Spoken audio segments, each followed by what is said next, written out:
históricas, gobiernos que aplicaron recetas, digamos, ortodoxas, planes de ajuste, apertura, endeudamiento. Y sí, los resultados los conocemos.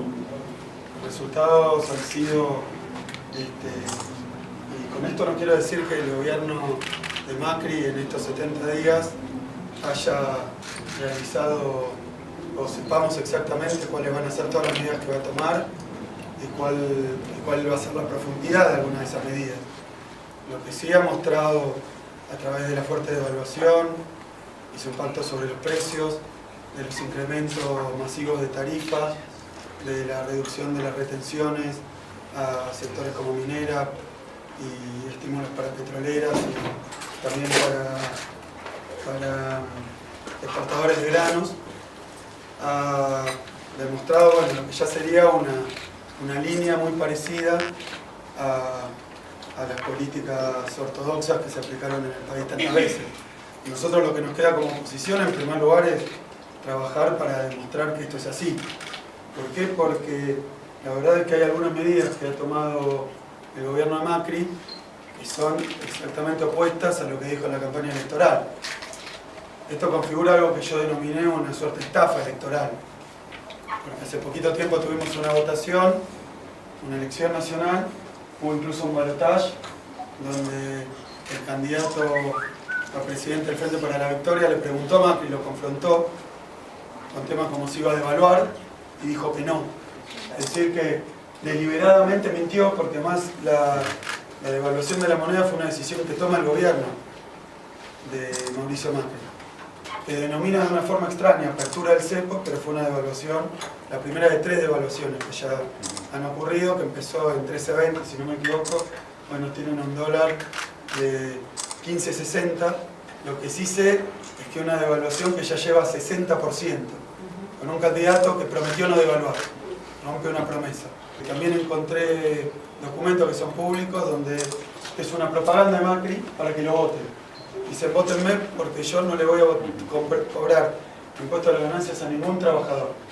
A ningún trabajador. Y hoy encontramos, según mis cálculos, pero creo que ya son hasta los del diario Clarín, se van a agregar 220.000 trabajadores y como 100.000 jubilados. O sea que lejos de que ningún trabajador va a pagar ganancias, el gobierno de Macri lo que acaba de hacer es ampliar la base, más o menos 11-10% de trabajadores que pagan ganancias, pagaban ganancias a 15%. Extendió el impuesto a las ganancias a algunos trabajadores que no estaban alcanzados. Entonces encontramos de un lado que a las cerealeras, que son 10 empresas, recibieron 150.000 millones de pesos en concepto de devaluación, más o menos 26.000 millones de pesos por las retenciones.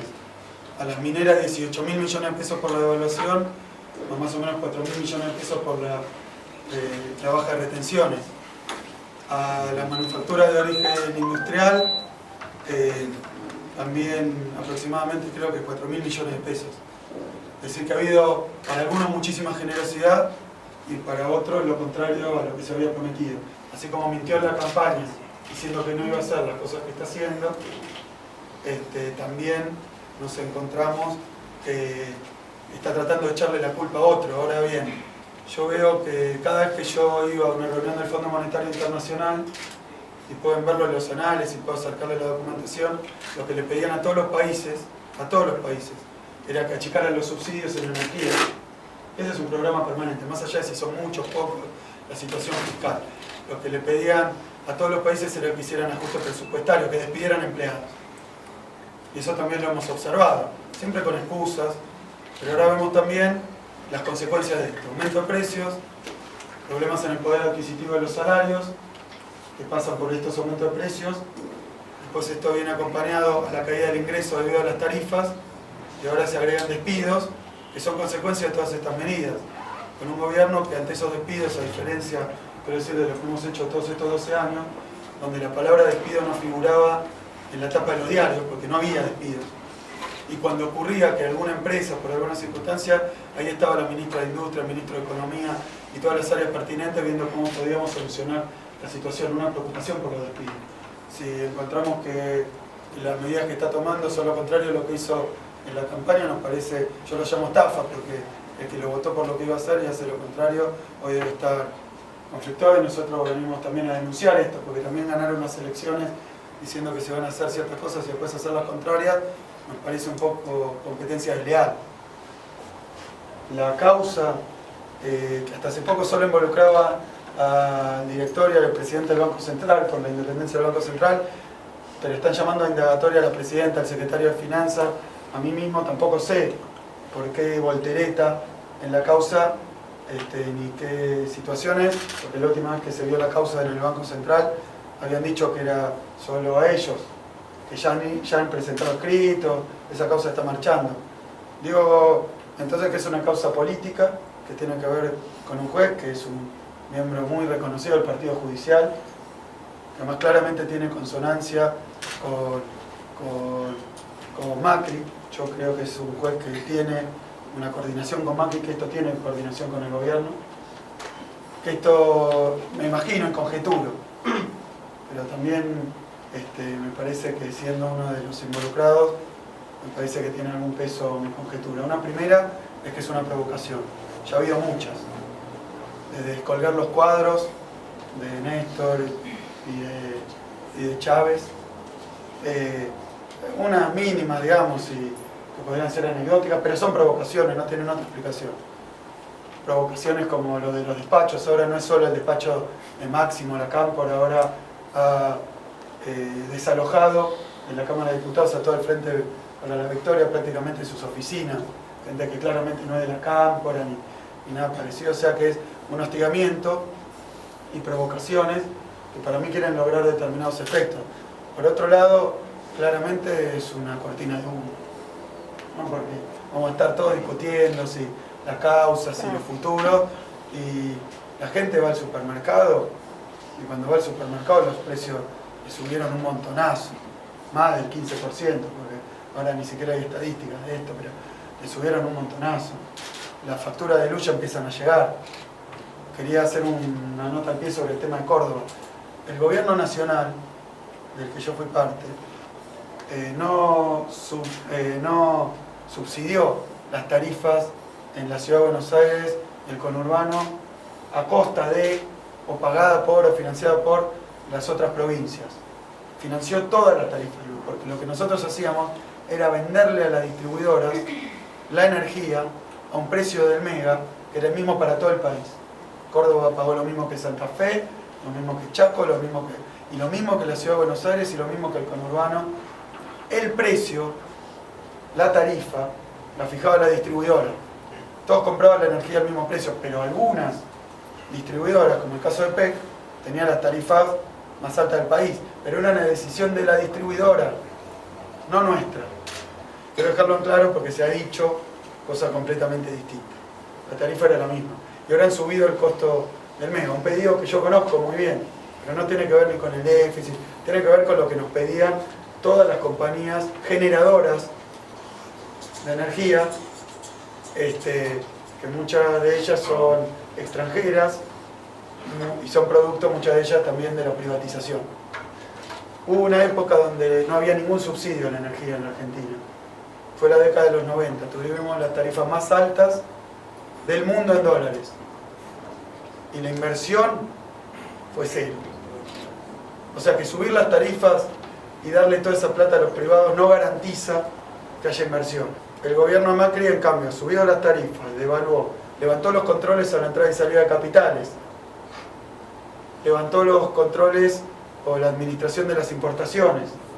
Ya lo hemos visto, yo me anoté algunos números porque no son muy públicos o no se han discutido mucho, yo ya los dije pero no salieron en los medios, pero ¿cuál es el resultado de sacar la administración del comercio? El resultado, en números concretos, es que para el caso, por ejemplo, de la importación de autos subió un 57%, pese a que las ventas cayeron y la producción nacional cayó. Uno se pregunta para qué se administraba el comercio o por qué los impuestos a los autos de alta gama. Bueno, subió la importación 57%, de electrónica 16% la importación, de textil 34%, de motos importadas un 52%. Y después nos preguntamos por qué. Los despidos no son solo del sector público, son también del sector privado. Claro, porque un modelo económico de apertura también lo vivimos, y creo que ahí va tu pregunta. La apertura económica hasta ahora la conocemos de dos ministros de Economía. Uno se llama la apertura de las importaciones, Martínez de Oz, el otro se llama Domingo Cavallo, con la convertibilidad. Mientras mineras, grandes exportadores, son 10 empresas los grandes exportadores, las mineras también han recibido 200.000 millones de pesos por un lado, 22.000 millones de pesos. Hay otros sectores que están recibiendo los efectos también de las medidas que toma el gobierno.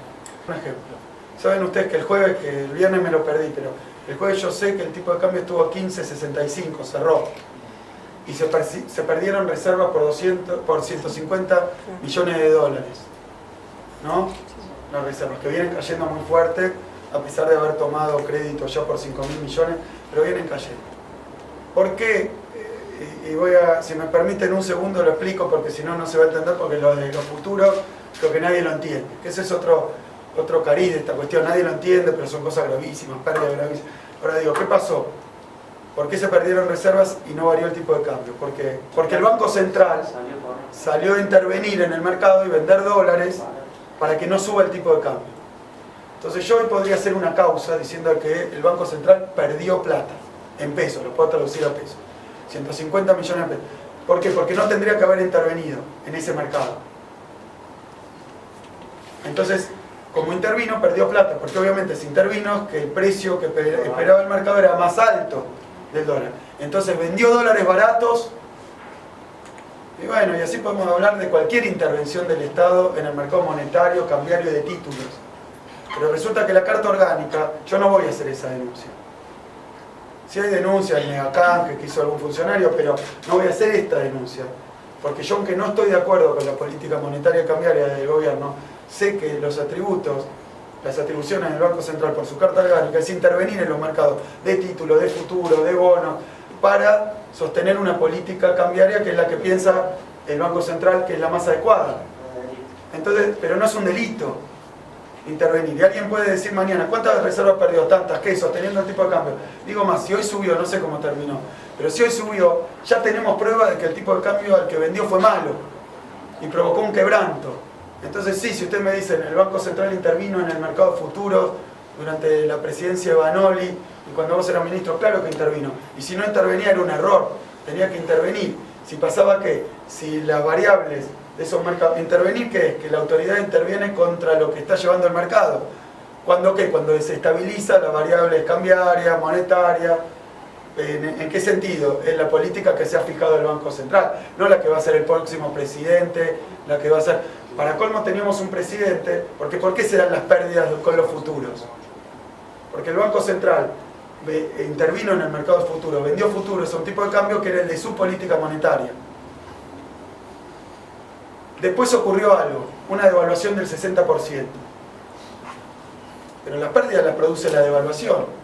Con un presidente que en su campaña dijo, yo no voy a devaluar. O sea que para colmo ni podíamos saber. A mí me preocupa, porque esto le empiezan a llenar la cabeza a la gente, sí, y alguien me va a decir a mí, te robaste 50.000. Además, el año pasado, que todavía estábamos, parte fue nuestra, el patrimonio del Banco Central creció 200.000 millones de pesos. Lo leí en el diario, no lo vi en el balance. Entonces a veces gana, a veces pierde en un negocio, pero claro, como el Banco Central no es un banco privado y su accionista no es un señor que quiere ganar plata, sino que su función, según la Carta Orgánica, es mantener el valor de la moneda, del tipo de cambio, para hacer determinado plan macroeconómico, monetario y cambiario. Bueno, tiene que hacer eso. Y también el último argumento un poco técnico, y no es la defensa que hemos coordinado con nadie, lo digo yo como economista, lo dice cualquiera como economista, esto es tan obvio, tan evidente, que nadie puede decirle al presidente del Banco Central de Rusia, que estaba interviniendo a lo loco y después se le devaluó por una corrida la moneda de 80%, que va a ir en cana. Porque no pasó en ningún lado del mundo, esto tiene ribete de Guinness. Ahora bien, ¿qué es lo que a mí me preocupa de esa devaluación? No las causas penales que puedan hacer tiradas de los pelos para perseguir, para amedrentar, para distraer. Lo que me preocupa son los efectos de esa devaluación. Porque cuando Macri le decía a sus votantes, potenciales y efectivos, no voy a devaluar, se lo decía porque sabía que si él anunciaba una devaluación, los argentinos conocen cuáles son los efectos de las mega devaluaciones. Y tal vez alguno no lo votaba, ese lo estafó. Nosotros como oposición tenemos que alertar de cuáles son las consecuencias y, en primer lugar, expresar nuestras opiniones y que sean bien conocidas, que no estamos de acuerdo y creemos que hay que cambiar esta orientación de la política económica. En términos estrictos de lo que es la negociación, porque quiero dejar en claro, nosotros también hemos dicho muchísimas veces, lo dijo la presidenta, cuando era presidenta Cristina Fernández de Kirchner, yo lo dije como ministro de Economía, como ministro del área, que nosotros creemos que la cuestión del default de 2001 hay que solucionarla con el 100% de los acreedores. Pero dijimos, bajo ciertas condiciones. Esas eran sustentabilidad, es decir, no tomar mucha deuda para solucionar esta cuestión, equidad, que lo que cobraron unos no sea muy distinto a lo que cobraron otros, legalidad, que no haya que cambiar todas nuestras leyes para aprobar un acuerdo. Y después tuvimos la suerte de que estos principios los aprobó las Naciones Unidas por una enorme mayoría, que eran los principios que nosotros planteábamos, porque son de sentido común. ¿Qué encuentro yo? Que por ahora, de momento, esto que han presentado, y no conozco la letra chica, así que voy a opinar por lo que me voy enterando, no la conozco. Aparentemente, algunos fondos, como es el caso del Fondo DART, esa negociación, donde se supone que en una negociación vos vas a pedir que sea un descuentito, al Fondo DART le van a pagar el 100% de lo que pedían. Y hasta donde yo me acuerdo era como 800 millones de dólares de reclamo, con 0% de descuento. Pero nosotros queríamos arreglar con el 100% bajo determinadas condiciones. Yo no veo que se estén cumpliendo esas condiciones. Por eso hay necesidad de cambiar leyes, de dar la espalda a las Naciones Unidas. Por eso me parece, pero todavía no conozco la letra chica del acuerdo. Ahora, lo que yo sí sé es que si el descuento es 30%, a mí me habían ofrecido más.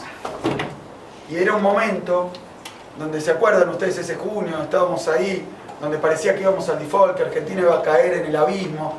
Después nada de eso pasó, porque según consultoras como Ferreres, que es oficialista, digamos, cercana, dijo que el año pasado, 2015, crecimos 1,6%.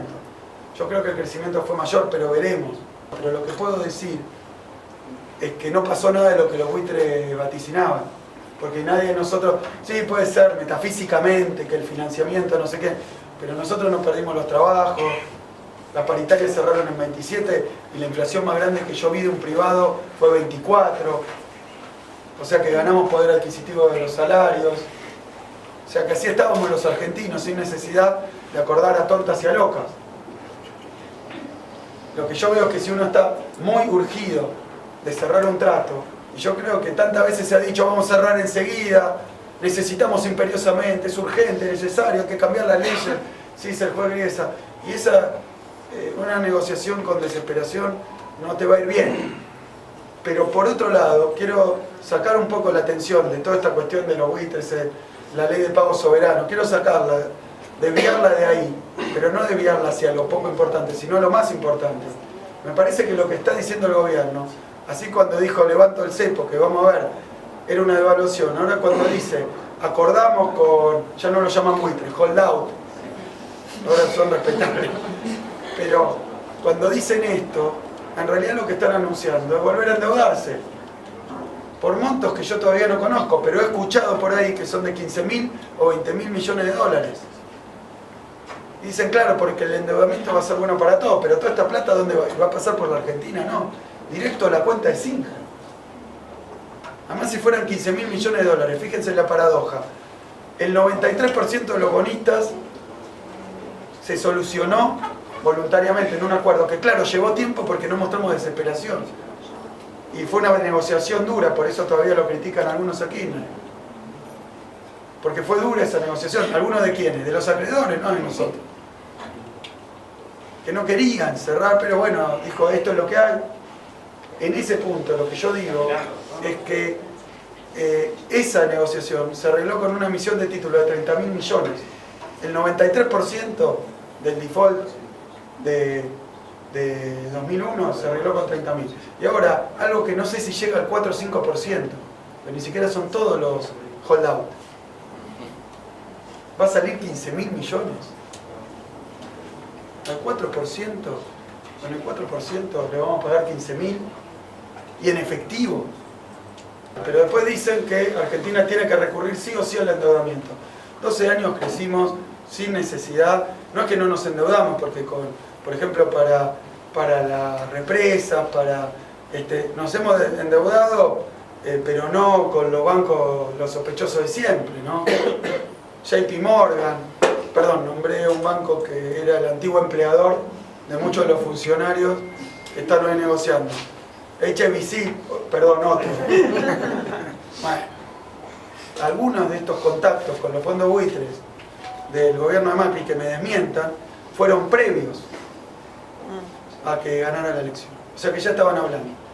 Entonces yo me imagino a los fondos buitres en una sala hablando conmigo, yo diciendo lo que les podemos pagar es lo mismo que le hemos pagado a los demás, que no es poca cosa, porque hicimos una oferta concreta y para ellos era una ganancia como del 300%. Pero imagínense si en esta habitación estaba yo diciendo eso y en la de al lado había alguien que tenía chances y que después fue presidente diciendo no, esperá que vas a negociar conmigo, yo quiero arreglar rápido, vos no sos un buitre, sos un señor holdout. Y toda esa negociación te estaban pateando la mesa. También eso, ¿no será que una negociación en otros términos no prosperó porque había quienes estaban hablando al oído de los fondos buitres diciéndole que iban a obtener mejores condiciones, esperando, y supongamos nadie sabía que iban a ganar las elecciones, pero había una chance. Esperemos, lo quiero decir porque no vengo acá a anunciar tempestades, simplemente quiero decir, esperemos que este no sea el camino, esperemos ser escuchados, nosotros que representamos al 49% como Frente para la Victoria que nos votó en el balotaje. No sé si hoy lo representamos, pero nos han votado y también tenemos obligación de decir que no queremos repetir los viejos errores. Sería muy grave muy grave para la lógica convencional, encontrar que si se aplican las mismas medidas, vamos a tener otros resultados. Pero es un buen experimento también, discutir a cara descubierta cuáles son las verdaderas intenciones, propósitos y dirección de determinada política económica. La nuestra era clara: crecimiento, inclusión social, salarios reales crecientes, poder adquisitivo de los salarios, las jubilaciones crecientes y apuntar al mayor grado de ocupación que se pudiera obtener industrializando el país. Esos eran nuestros objetivos. Si hay otros, deberían ponerlos sobre la mesa. Muchísimas gracias.